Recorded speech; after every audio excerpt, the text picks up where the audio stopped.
अस्सलाम वालेकुम नाज़रीन, काशिफ अब्बासी यूट्यूब चैनल के साथ आपकी खिदमत में हाज़िर है। नाज़रीन, आज हम सीडीए से आपके लिए ज़बरदस्त और गर्मा गर्म खबर लाए हैं। सीडीए के एक अफसर जो हैं वो मुल्क से बाहर जा रहे थे, उनको एयरपोर्ट पर रोक दिया गया। उनको क्यों रोका, उनके ऊपर क्या चार्जेज़ हैं और आगे क्या होने वाला है, इस पर बड़ी खबर है हमारे पास। एक्सक्लूसिव आपके लिए हम इंफॉर्मेशन लाए हैं। दूसरी खबर ये है कि मेंबर जो सीडीए के प्लानिंग मेंबर हैं, उन्होंने भी काम रोक दिया। वो काम करने से उन्होंने काम अपना प्लानिंग विंग का कोई काम जो है नहीं हो रहा, उन्होंने काम करने से मना कर दिया। उसकी क्या वजह है, और इसके अलावा हम आपको बताएंगे कि सीडीए में जो कड़ा एहतसाब, जिसकी हम आपको पिछले वीलाग में एक में बताया था कि एक कड़ा एहतसाब सीडीए में होने जा रहा है, उसमें क्या पेशरफ्त है, इसमें आज हम आपके लिए एक्सक्लूसिव खबरें लाए हैं। और जो अफसर हैं जिनको एयरपोर्ट पर रोका गया, उनकी कितनी जायदाद अब तक सामने आई हैं, इसके बारे में आज हम आपको एक्सक्लूसिव इन्फॉर्मेशन आपसे शेयर करेंगे। नाज़रीन, अगर आपने अभी तक मेरा चैनल सब्सक्राइब नहीं किया तो काइंडली सब्सक्राइब कर लें, ताकि इस्लामाबाद से रिलेटेड और सीडीए से रिलेटेड बर वक्त खबरें आप तक पहुँचे। नाज़रीन, हम शुरू करते हैं। सीडीए के जो मेंबर हैं, मेंबर स्टेट ज़मान भट्टू, इनका ट्रैक रिकॉर्ड है कि ये जब लाहौर में भी थे तो वहाँ पे भी इनका एक बड़ा फड्डा हो गया, एक बड़ी इंक्वायरी इन्होंने शुरू कर दी, बड़े बड़े लोगों को वहाँ पे हाथ डाला, जिससे इनको सस्पेंड भी किया गया। फिर ये कहीं से सीडीए में आ गए और सीडीए में आके इन्होंने यहाँ पे एहतसाब करना शुरू किया, जो अब तक जो नज़र आ रहा है, जो जिस तरीके से हुआ। यहाँ आके इन्होंने काफ़ी एक्शन लिए। अपारा थाने में एक एप्लीकेशन भी सबमिट करवाई थी पर्चा करवाने के लिए, कुछ बोगस जो एक स्टे आया था उसके ऊपर। उसके अलावा बहुत सारे डिग्री केसेस जो हैं, जो लोअर कोर्ट से आ जाते हैं, उनके ऊपर भी उन्होंने एक बड़ा स्टांस लिया हुआ, और लॉ विंग से उन्होंने तमाम रिकॉर्ड भी मांगा कि जी हमें बताया जाए कि सीडीए की प्रॉपर्टी पे कितने स्टे हैं और कितने और कब कब से हैं, किस किस डेट के हिसाब से हैं, और वो भी एक इन्होंने कोशिश की। फिर इसके अलावा इन्होंने काफ़ी एक्शन और इस तरह के लिए। तो एक बड़ा एक्शन जो उन्होंने रिसेंटली लिया था कि लैंड डायरेक्टरेट जो सीडीए का है, उसमें कुछ उन्होंने लोगों को ट्रांसफ़र किया वहाँ से, कि कहीं को बाहर निकाला, कहीं को ओएसडी करवाया। तो उसमें बड़ी पेशरफ्त थी। और ये था कि अब लैंड डायरेक्टरेट जो है, जिसको सोने की कान कहा जाता है बहुत सारे लोगों की ज़ुबान में, उसके वो पीछे गंडासा लेके फिर रहे हैं, और उनको मुकम्मल सपोर्ट है सीडीए के चेयरमैन की भी, और ज़रा ये बताते हैं कि मोहसिन नकवी साहब की भी। अब उसमें डेवलपमेंट ये होती है कि उन्होंने जब लोगों को वहाँ से रिमूव करवाया, बहुत सारे लोगों को ट्रांसफ़र करवाई, नई पोस्टिंग करवाई, इस तरीके से काफ़ी चीज़ें हुई। तो एक अफसर जो हैं, वो ज़रा ये बताते हैं कि वो अमेरिका जा रहे थे कल, और उनको एयरपोर्ट पे उनका नाम जो था वो वॉच लिस्ट पे था, और तो एयरपोर्ट पे उनको रोक दिया गया, उनको उनको सफ़र नहीं करने दिया गया। अब सफ़र नहीं करने दिया गया, उसके पीछे जब हमने थोड़ी सी खोज लगाने की कोशिश की कि इसकी रीज़न क्या है, तो बताया गया कि जो उनके ख़िलाफ़ बहुत सख्त कंप्लेंट्स हैं अलेज करप्शन की, मुबैना करप्शन की, पैसों के लेन देन की, और इस तरह की चीज़ों की, ये सारे इल्ज़ामात हैं। हम इस पर कोई हतमी राय नहीं दे रहे, और इसी वजह से मैंने उन जो अफसर हैं उनका नाम भी नहीं लिया। और अगर वो खुद मुझसे रब्ता करके अपना वर्जन देना चाहें, अपना पॉइंट ऑफ व्यू देना चाहें, तो मैं हाज़िर हूँ, उनका पूरा इंटरव्यू कर दूंगा। बल्कि वो ऐसी की तैसी फेर दें सीडीए की मैनेजमेंट की, कहें कि जी मेंबर गलत है, चेयरमैन गलत है, कोई और अफसर गलत है, मेरे साथ नाजायज़ कर रहा है, गलत कर रहा है। अगर वो एविडेंस के साथ बात करें तो मैं बिल्कुल उनकी बात मनोवन वो शेयर करने के लिए तैयार हूँ। लेकिन अभी तक जो बात है वो हम आपसे शेयर करेंगे कि वो जो अफसर साहब थे उनको रोक दिया गया, और अब उनके खिलाफ एक बड़ी इंक्वायरी जो सीडीए में होने जा रही है। इस वक्त तक सीडीए की टीमें जो हैं वो उनकी प्रॉपर्टीज़ के पीछे हैं कि अब तक की उनकी कितनी कितनी प्रॉपर्टीज़ हैं। नाजरीन, अब तक की जो इतलात है उसके मुताबिक उनका गुलबर्ग ग्रीन में एक फार्म हाउस सामने आया है, और उसके अलावा डीएचए में उनकी 2 प्रॉपर्टीज़ सामने आई हैं। फिर सीडीए का सेक्टर I11 जो है, I11 जो सेक्टर है उसमें उनकी प्रॉपर्टी है, उनका कोई प्लाट है शायद। और इसी तरीके से ये ज़रूरी नहीं है कि ये सारी चीज़ें उनके अपने नाम हो, मतलब उन इन प्रॉपर्टीज़ से उनको लिंक किया जा रहा है। मे भी उनकी फैमिली मेम्बर्स के नाम हो, मे भी उनकी अपनी लेजिटिमेट मनी से उन्होंने ख़रीदा हो। मैं कोई इल्ज़ाम नहीं लगा सकता, उनकी अपनी ज़ाती होगी, मे भी इनहेरिटेड प्रॉपर्टी हो, विरासत हो, या उन्होंने अपने जायज़ पैसों से ख़रीदी हो। लेकिन ये जो सीडीए के जो राय बताते हैं कि अब तक जो चीज़ें सामने आई हैं, जैसे मैंने आपको बताया डीएचए में उनकी 2 प्रॉपर्टीज़ हैं, फिर गुलबर्ग ग्रीन में उनका फार्म हाउस है, फार्म बड़ा कोई प्लाट है, और उसके अलावा सेक्टर I11 में उनका एक प्लाट है, और सेक्टर I12 जो है, जो बड़ा नियर कंप्लीशन है आजकल, इसमें 4 प्लाट अब तक जो सामने आए हैं, ये उनसे लिंक किया जा रहा है उनको कि ये उनके हैं।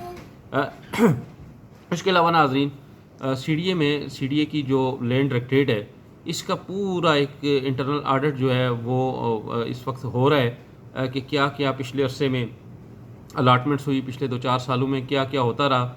और जो सीडीए का एक एसओपी बना था 2017 में, कि कोई भी प्लाट जो है वो बैलेटिंग के बगैर नहीं हो सकता। और उसके बाद जो प्लाट बैलेटिंग के बगैर हुए, या जो वो प्लाट उस वक्त जो आखिरी बैलेटिंग हुई थी उस वक्त वो मौजूद थे, उनकी लिस्टें मौजूद थी, तो वो प्लाट बाद में कहाँ गए? अगर वो आज मौके पे नहीं है, वो allotted in the dates mean कि वो 2017 के बाद अलाट हुए और वो वायलेशन में अलाट हुए। और ये जो अफसर हैं CDA के, बड़ी अच्छी अपेरेंटली बड़े अच्छे आदमी थे, और हो सकता है कि ये सारे उनके ऊपर इल्ज़ामात हों, गलत हो सारा, ये तो खुदा जानता है क्या सच है क्या झूठ है।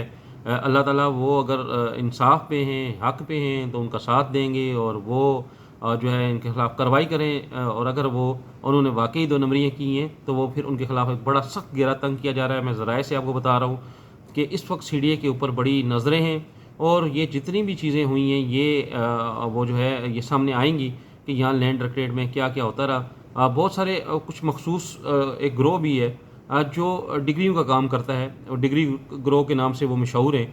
वो क्या करते हैं कि जी जो हमारे जी ऑनरेबल जो कोर्ट्स हैं, कोर्ट्स हमेशा फ़ैसला करती हैं एविडेंस बेस पे। कोर्ट्स कभी भी गलत फ़ैसला नहीं करती, वो एविडेंस की बेस पे फ़ैसला करती हैं। लेकिन उनके सामने अगर एविडेंस ही इतने कमज़ोर रखे जाएँ तो कोर्ट्स तो वो कहेंगे कि जी ठीक है, ये इसको आप अकॉर्डिंग टू लॉ आप इस पे फ़ैसला करें। तो अकॉर्डिंग टू लॉ का मतलब ये नहीं होता कि आप विदाउट बैलेटिंग उसको कर दें, अलाट कर दें। आपने SOP फिर भी बहरहाल फ़ॉलो करना है, या बाकी चीज़ें जो फ़ॉलो करनी है। तो ये जो काफ़ी चीज़ें हैं इस वक्त जो है वो ज़ेरे गर्दिश हैं, और वो चीज़ें सामने आई हैं और उन पे काम हो रहा है। और शायद अगले 2-4 दिनों में एक फार्मल इंक्वायरी शुरू हो, और काफ़ी कोई एक अफसर नहीं है, कोई 4-5 लोगों के ख़िलाफ़ वो होगी, और उसमें फिर इल्ज़ामात अगर सच साबित होते हैं तो कार्रवाई होगी, और इल्ज़ामात सच साबित नहीं होते तो फिर ज़ाहिर है इन लोगों को क्लीन चिट दी जाएगी। तो ये एक ड्रामाई सूरत हाल थी। मैंने कहा ये आपसे शेयर करूँ। CDA से रिलेटेड जो है जो अफसर थे, मेरे पास तो मैं नाम लेना इसलिए मुनासिब नहीं समझ रहा कि क्योंकि मेरी उनसे बात नहीं हुई, उनका वर्जन नहीं मेरे पास। तो उनका जो फ़्लाइट नंबर है वो भी मौजूद है, और जिस पे वो जिस मुल्क में जा रहे थे वो भी मौजूद है। वो अमेरिका के लिए जा रहे थे, USA जा रहे थे, ये चले मैं आपको बता देता हूँ। और उनकी जो प्रॉपर्टीज़ हैं उनकी डिटेल भी ये सामने है। वो मैंने पहले ही आपको बता दिया कि लाजमी नहीं उनके अपने नाम हो, मे भी उनकी फैमिली के नाम हो, और मे भी उनकी अपनी ज़ाती विरासत हो, उनकी अपनी जायदाद हो, इसमें हम कुछ भी नहीं कह सकते। उनकी हार्ड अर्न मनी से भी वो उन्होंने प्रोक्योर की होंगी, हम उस पर भी कोई बात नहीं कर रहे हैं, उन पर नाम नहीं लगा रहे। लेकिन जो सूरत हाल हुई सामने आई वो मैं आपको बता रहा हूँ, और अब उस पर 1-2-4 दिनों में बाकायदा नोटिफिकेशन होकर इंक्वायरी शुरू हो जाएगी, और फिर दूध का पानी सामने आएगा। एक तो ये बात थी नाज़रीन। दूसरी जो बड़ी बात है कि जो CDA का जो प्लानिंग विंग है, इस विंग को CDA का इंजन कहा जाता है, CDA की बैकबोन कहा जाता है। सारी जो पॉलिसीज़ जो हैं ये प्लान वहाँ से होती हैं। आपके शहर का जो मास्टर प्लान है उसकी इम्प्लीमेंटेशन इस विंग ने करनी है। आपके शहर की जितनी हाउसिंग सोसाइटीज़ हैं उनको रेगुलेट करना, उनकी NOCs करना, उनके सारे का मामलात करना, वो ये विंग करता है। इसके अलावा आपकी जो बसेज़ हैं जो मेट्रो की, वो इस विंग के अंडर हैं। आपका बिल्डिंग कंट्रोल जो है वो सारा इस विंग के अंडर, मतलब सबसे इम्पॉर्टेंट विंग ये CDA का प्लानिंग विंग है। अब इस प्लानिंग विंग की हालत ये है कि पिछले 3 माह से ज़ायद हो गए, इसमें जो लास्ट मेंबर थे जब वो रिपेट्रिएट हुए अपने पेरेंट डिपार्टमेंट को, हाफिज़ साहब, तो उसके बाद यहाँ पे मेंबर प्लानिंग लगाना गवर्नमेंट ने गवारा ही नहीं किया, और एक मेंबर फाइनेंस जो है उनको सॉरी एडिशनल चार्ज दे दिया गया। अब वो मेंबर फाइनेंस के पास एडिशनल चार्ज था 3 माह का, तो 12 जुलाई को वो उनका चार्ज ख़त्म हो गया। तो डेफिनेटली जब उनके पास और आर्डर ही नहीं है अगले 3 माह का, तो उन्होंने ज़राए ये बताते हैं कि साइन करने छोड़ दिए हैं। फाइलें पाइल अप हो रही हैं, लोग परेशानी में हैं कि जी वो काम नहीं हो रहा, लेकिन वो काम कैसे हो और वो क्यों करे जब वो अथराइज ही नहीं है, और आज वो गलत कोई साइन कर दे, कल उनके ऊपर सवाल आएगा। तो उन्होंने डेफिनेटली अपने लिहाज से ठीक किया, लेकिन गवर्नमेंट को चाहिए कि अब इस सीट को फिल करे। नाज़रीन, ये जो सीट है टाउन प्लानिंग की, ये एक स्पेसिफाई एक ये प्रोफेशनल पोस्ट है। जैसे इंजीनियरिंग की जो पोस्ट होती है उस पर इंजीनियर होता है, क्योंकि किसी टाउन प्लानर को नहीं पता कि कितना सीमेंट डालना है, कितना सरिया डालना है, क्या करना है क्या नहीं करना, ये एक स्पेशलाइज्ड फील्ड है। इसी तरीके से जो प्लानिंग की जो पोस्ट है, इस पे एक प्रोफेशनल टाउन प्लानर जो है वो मेंबर होना चाहिए। इस पे एक कोर्ट की एक जजमेंट भी मौजूद है। फिर एक बड़ी तंजीम है PCAT जो प्रोफेशनल जो टाउन प्लानर और आर्किटेक्ट्स हैं उनको रजिस्टर करती है, उनकी तंजीम है। उसने भी कई दफ़ा ख़त लिखे कि जी किसी प्रोफेशनल टाउन प्लानर की सीट पे लगाया जाए, ताकि शहर के जो प्लानिंग के इशूज़ हैं वो ना हो। लेकिन गवर्नमेंट जो है काफ़ी अरसे से कभी इंजीनियर लगा देती है, कभी किसको कभी DMG के अफसर जो पास के अफसर हैं वो लग जाते हैं। ये इलीगल नहीं है, गवर्नमेंट किसी को भी लगा सकती है, ये गवर्नमेंट का इख्तियार है। लेकिन आइडियली यहाँ पे टाउन प्लानर होना चाहिए, ताकि वो शहर के जो प्लानिंग के इशूज़ हैं, प्लानिंग के जो मामलात हैं उनको बेहतर हल उनका कोई बता सके। तो ये बड़ी डेवलपमेंट थी, मैंने कहा आपसे शेयर कर दूँ। एक दफ़ा मैं अपने जो नोट्स हैं उन पे भी नज़र डाल दूँ कि कोई चीज़ मिस तो नहीं हुई।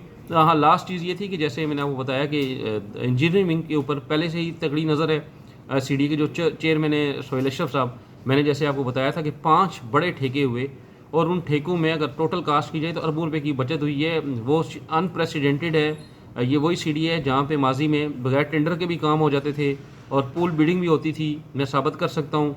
और बहुत सारी ऐसी चीज़ें हुई, लेकिन इसी सीडीए में 5 टेंडर जो हैं वो 25%, 19%, 17%, 13% और 18% बिलो आए। उसका मतलब ये है कि यहाँ पे कंपटीशन हुआ, और जहाँ पे भी कंपटीशन होता है वहाँ फिर फ़ायदा गवर्नमेंट को होता है। तो ये एक बड़ी खुशाइंद बात थी। फिर वो सॉलिड वेस्ट वाला जो टेंडर था उसमें एक कंपनी को क्वालिफाई किया हुआ था, वो भी चेयरमैन ने इंटरवीन किया, और जो मेंबर्स एनवायरनमेंट है उन्होंने इंटरवीन करके उन्होंने कहा जी कि अगर 19-20 का भी कोई फ़र्क है तो देखें आप, इसकी ग्रीवेंसेस सुने, और 2 कंपनियां होंगी तो वहाँ पे कंपटीशन होगा, और कंपटीशन होगा तो सीडी का फ़ायदा हो, तो फिर दूसरी कंपनी को भी वो एलिजिबल करार दे दिया गया और अब उनका फाइनेंशियल बिड खुलेगी। तो ये कुछ हो रहा है सीडीए में, तो मैंने कहा आपसे शेयर करूँ। अब तक के लिए इतना ही, मुझे इजाज़त दीजिए। अल्लाह हाफ़िज़।